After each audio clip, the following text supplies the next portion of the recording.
I don't think I'll ever stop talking about crates as long as I do this podcast, because it seems like there's just an ongoing confusion about the role of crates in separation anxiety training. Just this week, I posted on social media that crates, if we're not careful, can be a really abusive and unethical solution for dogs. Dogs who hate crates hate being locked in a crate. Anyway, so I posted about that, and a few people commented, okay, so you're telling us what not to do, but why don't you tell us what to do instead? That's why in this episode, I'm going to revisit crating. I want to talk about the facts of crating because there are so many myths, and I'll give you some tips on how to crate train your dog safely and ethically. All right, let's dive in. Hello, and welcome to the Be Right Back Separation Anxiety Podcast. Hi, I'm Julie Naismith, dog trainer, author, and full-on separation anxiety geek. I've helped thousands of dogs overcome separation anxiety with my books, my online programs, my trainer certification, and my separation anxiety training app. And this podcast is all about sharing my tips and tricks to help you teach your dog how to be happy at home alone too. Let's start with the facts about crating because there are way too many myths out there. The first thing I need you to know, so fact number one, is that crating doesn't fix separation anxiety. Despite what you'll hear, despite what many trainers who don't know separation anxiety will tell you, crating doesn't fix separation anxiety. It used to be a generally held view that crating does stop a dog from panicking when left. Well, stop a dog panicking? I'm not sure if the people recommending crate training even really ever understood what was going on with a dog who was left. Those people, that is, who recommended crate training for fixing separation anxiety. Because the thing is, when a dog who has separation anxiety is left alone, what's going on isn't bad behavior. So if your dog chews when you leave it, or if your dog chews, maybe barks when you go, he's not being bad. What's happening is he's got a fear of being left. So he panics. And the behavior that happens as a result comes from how he feels. He's scared and somehow trying to escape, or maybe barking, or whatever it is he does is making him feel better. He's doing it not because he's trying to be a bad dog, because he's not a bad dog. He's doing it because it's just a response to his fear. And on top of that fear of being left, we find that so many dogs who don't like being left alone have a phobia of the crate. So they especially hate it when they are crated when they're left. Do we know why so many dogs who have separation anxiety also hate to be crated? We don't really know why, but my theory is that if I had to guess, I'd say the crate offers, or the crate gives, an extra sense of isolation to the dog. So they're already scared of being alone, and now there's this extra sense of being alone. And maybe, and I think this is often the case too, a dog who has separation anxiety has been crated in the past, because we're all told to crate dogs with separation anxiety. And so he's come to associate the crate with scary alone time. So it's kind of a double whammy thing. But what are you going to do if you've got a dog who is chewing the walls or ripping up the floorboards? What are you going to do? Because a crate seems like the only answer, doesn't it? You've got to stop your dog from getting to the floorboards. You've got to stop him damaging himself.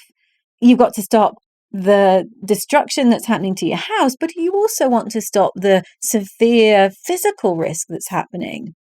Here's the thing. Panicking dogs, and I've seen this way too often, will often damage themselves even worse, even further, trying to escape a crate, even so-called anxiety crates.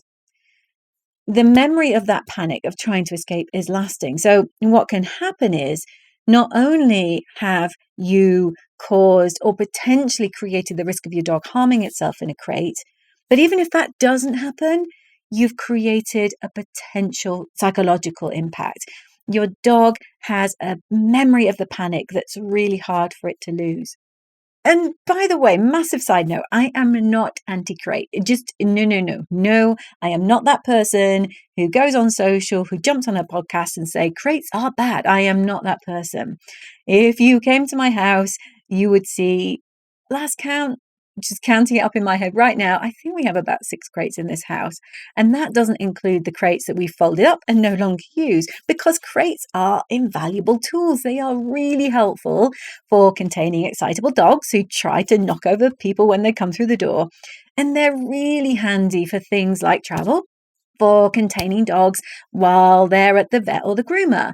There are alternatives when they're at the vet or the groomer, but sometimes it's helpful to have a dog who loves going into his crate and doesn't mind staying there when they're in that different environment. And of course, they can really help house training.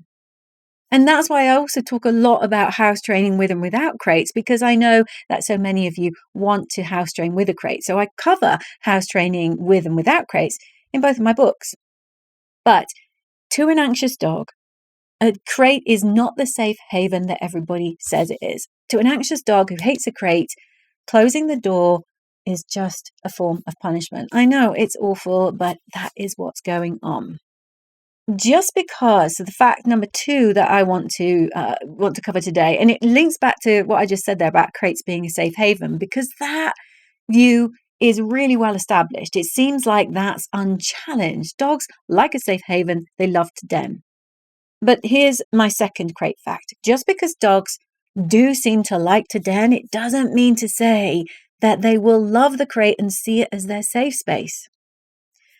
Okay, yeah, so in all the wildlife documentaries, we see wolves denning. We see them loving, kind of huddling in a group in their den or even on their own. So it seems natural to conclude that dogs like to den too.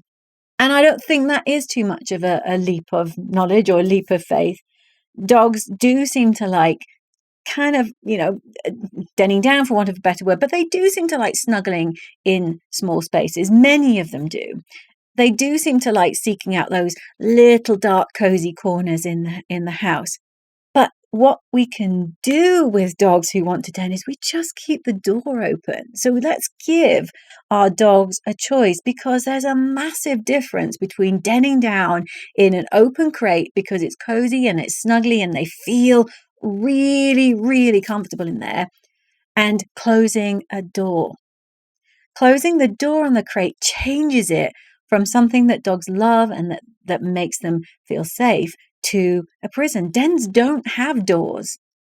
Those wildlife documentaries we see of wolves, you don't see anybody coming along and closing the door on them. What would happen if we did do that?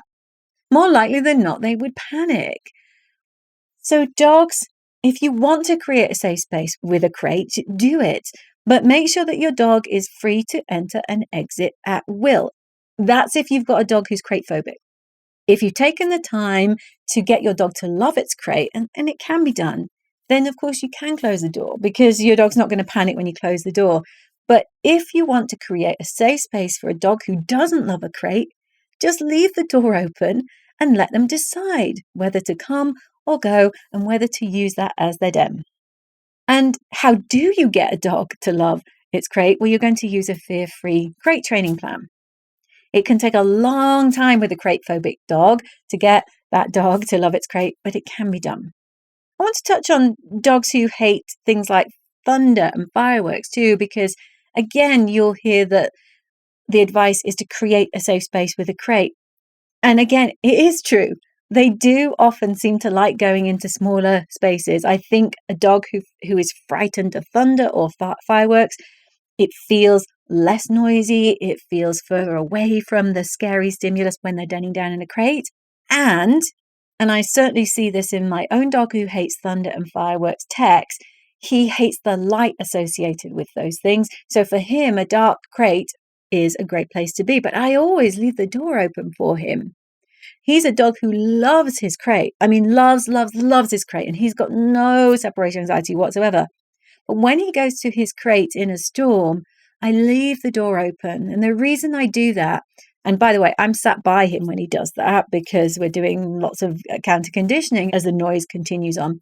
But I want to make sure that he doesn't get so panicked that he suddenly wants to escape and now he feels trapped. So the door stays open and I stay with him.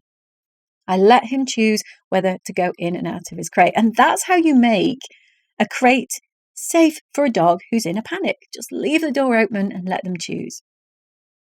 Okay, a third fact, and this is to clear up a big confusion about dogs who seem to be okay in their crates, say at night, but as soon as you try to leave and pop them in their crate, they struggle, they hate it, and that's really confusing. If this is your dog, you might be just scratching your head as to why he seems fine in his crate at night, but as soon, that minute that you try and crate him to leave, he just loses it. He freaks out. Well, just know this is a really common scenario. And for whatever reason, some dogs have decided that they're okay in their crate at a certain time, but not at another time. It makes no sense to us, but it makes total sense to them. If getting your dog comfortable in a crate when you leave, if you want to get your dog to be comfortable in a crate when you go out, then take comfort from the fact that if your dog can sleep through the night in a crate, he's showing you he can be okay in a crate. In that context, yes, not during the day yet, not when you leave yet, but he has shown that he can be okay in a crate. He just needs to learn that crate confidence that he's got overnight in other contexts, that's all. Okay, my fourth fact for you is about anxiety crates, so-called indestructible crates. And what I want you to know is that these are not the answer. Anxiety crates aren't the solution. If you've Googled separation anxiety or you've popped it in the search box on Amazon, you might have seen indestructible crates pop up because they are they are marketed as a fix for separation anxiety. The idea being that they are constructed so that the dog can't escape. And if the dog can't escape, then it will get over its separation anxiety, which makes me scratch my head. I'm even scratching my head now at that thought. But so many problems with this. For a start, it's not changing how your dog feels about being alone.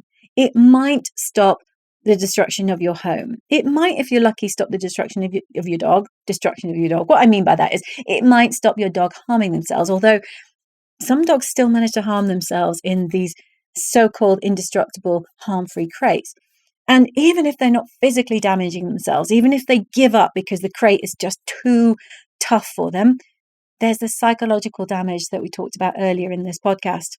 So locking a panicking dog in a cell-like crate isn't the fix to separation anxiety. No matter what anybody says on the internet, it is not going to make your dog feel better about being home alone.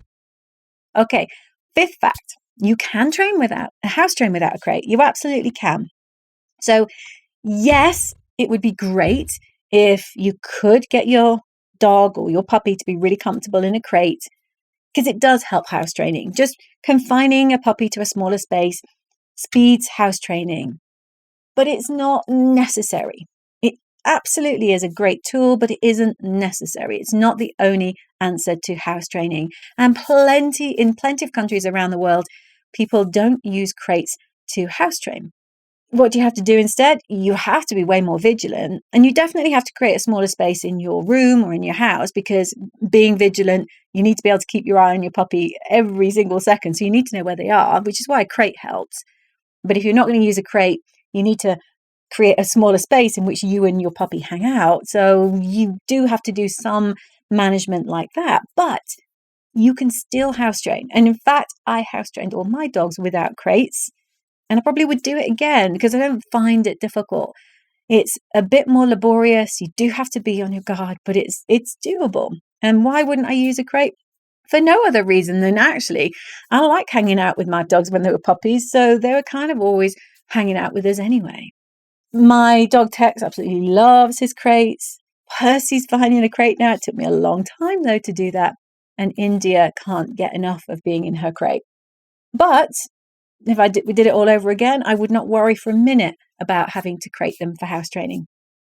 Okay, another fact for you. You don't have to crate your puppy to prevent destruction. Because I know that with your puppy or your dog who's stressed and destroying when you go out, it just seems like the only way to stop that is to crate, right? It makes sense. If you put them in the crate, you're going to stop the chewing and the destroying and the soiling. But you've got to remember that the reason that your dog is destroying, unless it's kind of normal puppy getting it up to fun and mischief stuff. But if it's a dog who's really anxious, or a puppy that's really anxious about being left and they're destroying as a result of that, the minute you stop the anxiety, that behavior stops. It can seem counterintuitive. We see the destruction, we want to crate, it seems obvious, but actually the crate then makes it worse. So we let the puppy or the dog out of the crate, despite the fact that they destroy the house. But stop the emotion that drives that behavior, and you stop the outcome, you stop the destruction. And if you're going to do that, you're going to work on home alone training, where you're going to suspend absences and gradually get your dog used to being without you when you go out. And that changing in emotion is what prevents that drive to destroy stuff. And by the way, if you're listening to this and thinking, well, my dog doesn't destroy when I'm gone, so maybe that means they haven't got separation anxiety. Not all dogs, by any means, not all dogs with separation anxiety destroy. They're all kind of unique, and they all do different things when they're upset. Destruction is just what some dogs with separation anxiety do. Other dogs with separation anxiety do different things. Remember that when you do separation anxiety training, when you do those safe departures, you're only going out for an amount of time that your dog can handle.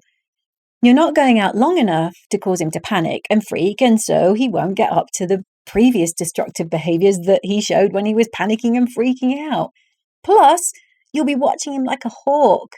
So you don't have to worry. Once you start the separation anxiety training, you can stop worrying about the chewing and the destroying, and then hopefully that helps you feel more comfortable not crating. And even if you're still a little bit anxious, and I kind of get that, even if you think watching them the whole time and coming back as soon as you think there's anything going to happen, even if that doesn't give you enough comfort, then you can always create a safe space in a room or part of your house that's puppy-proof, that's dog-proof. So you use extended exercise pens, you block off parts of the furniture or the door or whatever it is that you don't want him to get into. It's much easier to protect stuff than to lock your panicking dog in. All right, and then finally, my final fact on crates is you can still do separation anxiety training in a crate. All right, so I could have just skipped all the previous facts and said, yeah, you can still do separation anxiety training in a crate. It's just a lot more work. So that's why I left this fact to last. It's always my preference to get a panicky dog out of a crate to see how the training goes with the dog out of the crate than to do training in the crate, than to do separation anxiety training, that is, in a crate. It just takes longer, especially for a dog who is already having issues with the crate. Not only then do we have to help him feel better about alone time, but we've got to help him feel better about the crate as well. So it's not that you can't do it. I'm just all for efficiency and making your life as easy as possible, because I want you to get your dog over separation anxiety as quickly as you can. And adding the crate into the mix, especially with a dog who's crate phobic, is just going to take more time.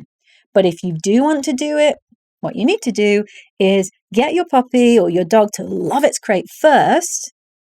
And then what you can do is work on the home alone training. How do you get a puppy or a dog to love its crate? Well, the headline is you go in really short steps. It's very similar to separation anxiety training for that. But we do use food for crate training. We create an amazing association with the crate, build up duration without the door closed, then with the door closed, until we can get a nice amount of duration with your puppy or dog in the crate, door closed, you in the house but not visible. And once you get to that stage, then you know you're ready to start departure training with your dog in a crate. Okay, I will talk about crates again. I just know I will. But I hope this episode has helped clear up some crate confusion. And if you still have questions on crates, remember you can always pop into my free Facebook groups and ask there. And you can dig out copies of my books. You can find them both on Amazon. Be Right Back, the original, and Be Right Back, the puppy version. Both go into crate training in some detail.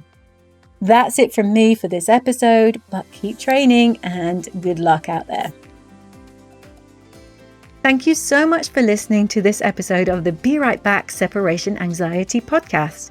If you want to find out more about how I can help you further, head over to julienaismith.com. Meanwhile, if you enjoyed listening today, I would love it if you would head over to wherever you listen to your podcasts and consider rating my show. Thanks so much. Good luck with that training, and bye for now.